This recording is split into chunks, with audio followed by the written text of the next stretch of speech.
आगे का आगे का टॉपिक देखते हैं हम लोग। धातु अधातु। धातु अधातु का अगली टॉपिक है अति लघुत्तरी प्रश्न। इसमें पहला क्वेश्चन दिया है, क्वेश्चन को पढ़ेंगे फिर उसके बाद आंसर देंगे। क्वेश्चन क्या है कि ऐसी धातु का उदाहरण दीजिए, ऐसी धातु का उदाहरण दीजिए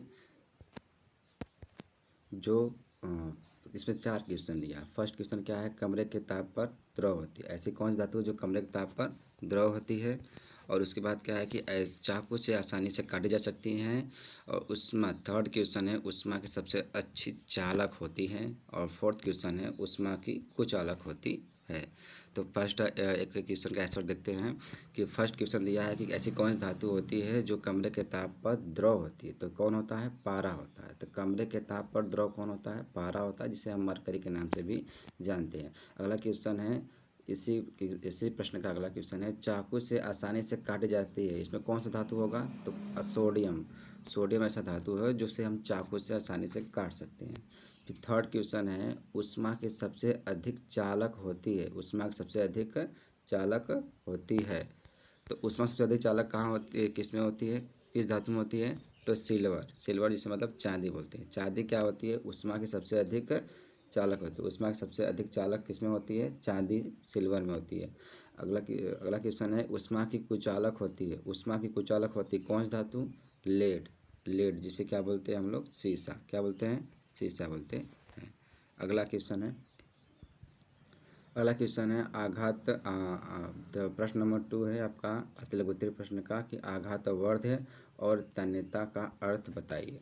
आघातवर्ध और तन्यता का अर्थ बताइए, ठीक है।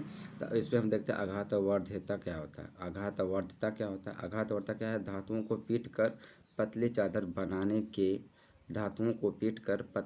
बनाने के गुणधर्म को आघातवर्ध्यता कहते हैं। क्या कहते हैं, धातुओं को क्या कहते हैं, आघातवर्ध्यता किसे कहते हैं, धातुओं को पीट कर पतली चादर, कौन सी चादर, पतली चादर बनाने के गुणधर्म को आघातवर्ध्यता कहते हैं।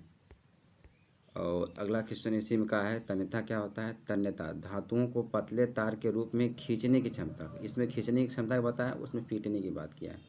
तो इस पर धातुओं को पतली तार के रूप में खींचने की क्षमता को तन्यता कहते हैं। अगला थर्ड क्वेश्चन इसी का है। तो देखते हैं आयनिक यौगिक का गलनांक उच्च क्यों होता है। आयनिक यौगिक का गलनांक उच्च क्यों होता है। आयनिक यौगिक का गलनांक उच्च क्यों होता है। तो इसका आंसर हो जाएगा आपका, आयनिक यौगिक के गलनांक बहुत उच्च होते हैं क्योंकि इनके मध्य में उपस्थित अंतराणविक आकर्षण बल को तोड़ने के लिए बहुत अधिक ऊर्जा की आवश्यकता होती है, ठीक है। तो फिर से देखते हैं इसी क्वेश्चन को कि आयनिक यौगिक का गलनांक उच्च क्यों होता है। आयनिक यौगिक का गलनांक उच्च क्यों होता है। तो आयनिक यौगिक के गलनांक बहुत उच्च होते हैं क्योंकि इनके मध्य उपस्थित अंतराणुक आकर्षण बल को तोड़ने के लिए बहुत अधिक ऊर्जा की आवश्यकता होती है। फोर्थ क्वेश्चन देखते हैं कि उभयधर्मी ऑक्साइड क्या होता है। उभयधर्मी ऑक्साइड क्या होते हैं, दो उभयधर्मी ऑक्साइडों का उदाहरण दीजिए। उभयधर्मी ऑक्साइड क्या होते हैं, दो उभयधर्मी ऑक्साइडों का उदाहरण दीजिए। ये इसका आंसर हो जाएगा वे धातु ऑक्साइड जो अम्लीय के साथ साथ क्षारीय लक्षण भी प्रदर्शित करते हैं।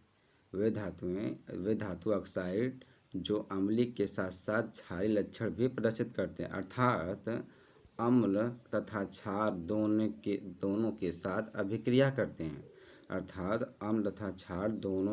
अभिक्रिया करते हैं। उभयधर्मी ऑक्साइड कहलाते हैं। इसका एग्जाम्पल देख लेते हैं। तो इसका एग्जाम्पल है देखिए, उदाहरण के देखिए इस तरह से कौन है, उभयधर्मी ऑक्साइड क्या होते हैं, दो उभयधर्मी ऑक्साइडों को उदाहरण दीजिए। तो इसका आंसर है वे धातु ऑक्साइड जो अम्लीय के साथ साथ क्षारीय लक्षण भी प्रदर्शित करते हैं, अर्थात अम्ल तथा क्षार दोनों के साथ अभिक्रिया करते हैं, उभयधर्मी ऑक्साइड कहलाते हैं।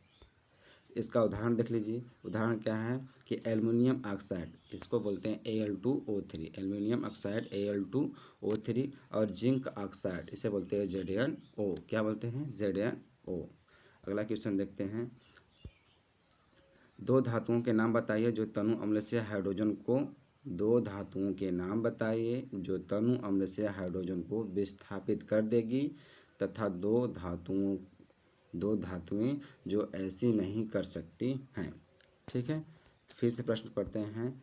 कह रहा है कि दो धातुओं के नाम बताइए जो तनु अम्ल से हाइड्रोजन को विस्थापित कर देती है तथा दो धातुएं जो ऐसी नहीं कर सकती हैं।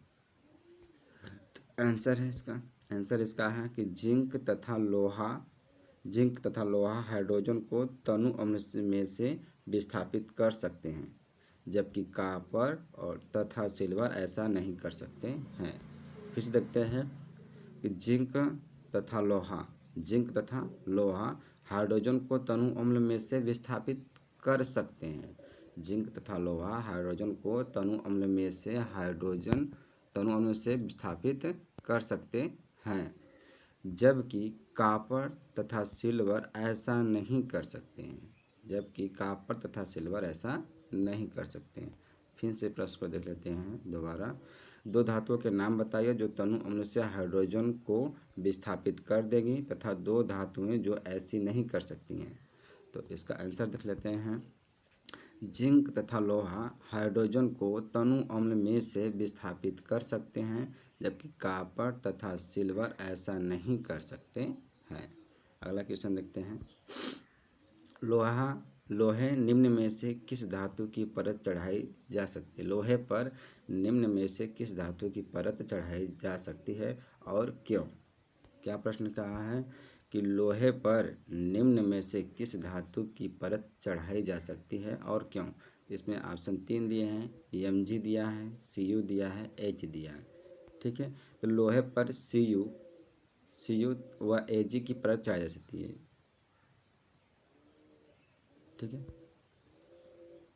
लोहे पर Cu व Ag की परत चढ़ाई जा सकती है क्योंकि लोहा रासायनिक सक्रियता श्रेणी में इनसे ऊपर है, अतः इनके विलयनों से इन्हें विस्थापित कर सकते हैं।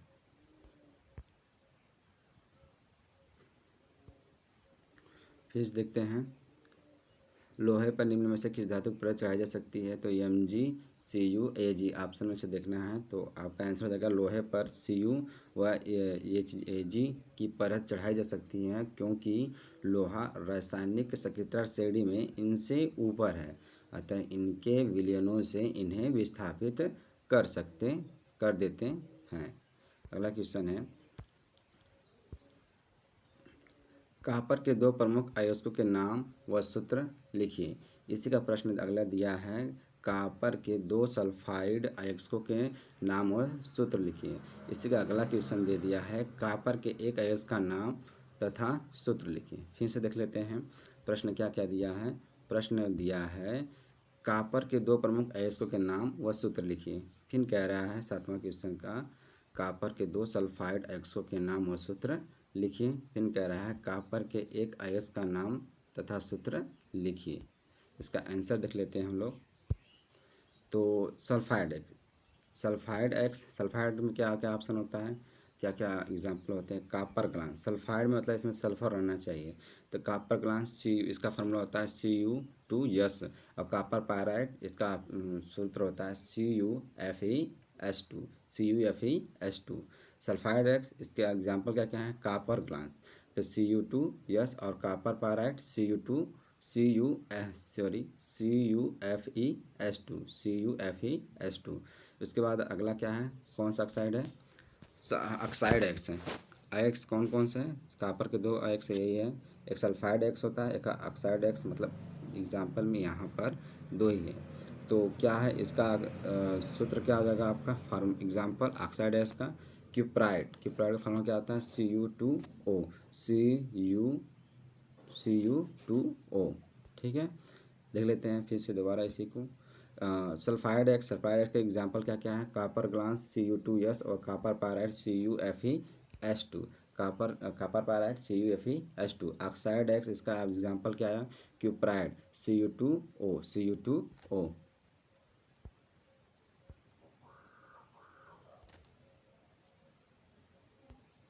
अगला क्वेश्चन देखते हैं 8वां। 8वां क्या है, कॉपर पैराइड का सांद्रण किस विधि द्वारा किया जाता है? कॉपर पैराइड का सांद्रण किस विधि द्वारा किया जाता है? तो इसका आंसर हो जाएगा फेन प्लवन विधि द्वारा।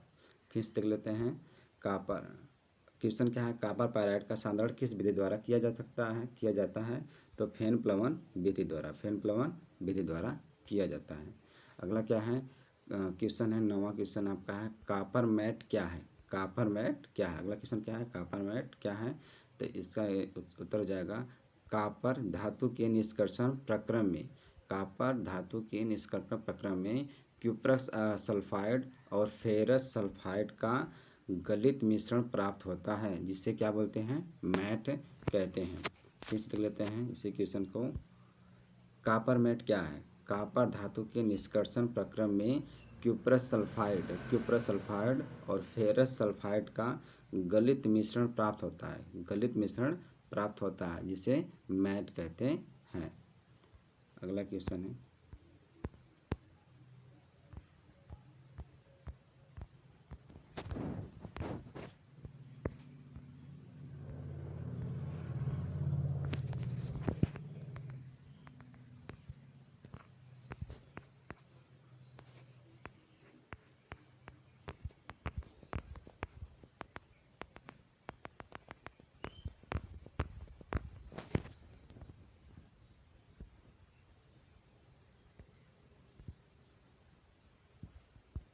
ठीक है। 10वां क्वेश्चन है, कौन सी धातु आसानी से संक्षारित नहीं होती हैं?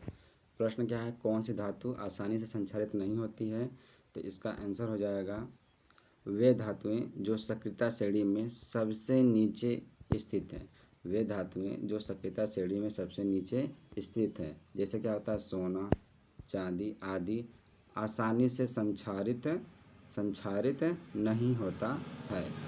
ठीक है। अगला क्वेश्चन है 11 है, लोहे को जंग से बचाने के लिए दो तरीके बताइए। लोहे को जंग से बचाने के लिए दो तरीके बताइए। किस आंसर हो जाएगा आपका, लोहे को जंग से बचाने के लिए दो तरीके निम्नवत है। लोहे को जंग से बचाने के लिए दो तरीके निम्नवत है। पहला है लोहे की सतह पर पेंट या ग्रीस लगाकर, लोहे की सतह पर पेंट या ग्रीस लगाकर।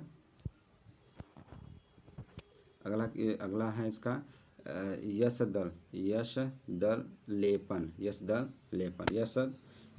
लेपन, लोहे की वस्तुओं पर जस्ते की परत चढ़ाकर, लोहे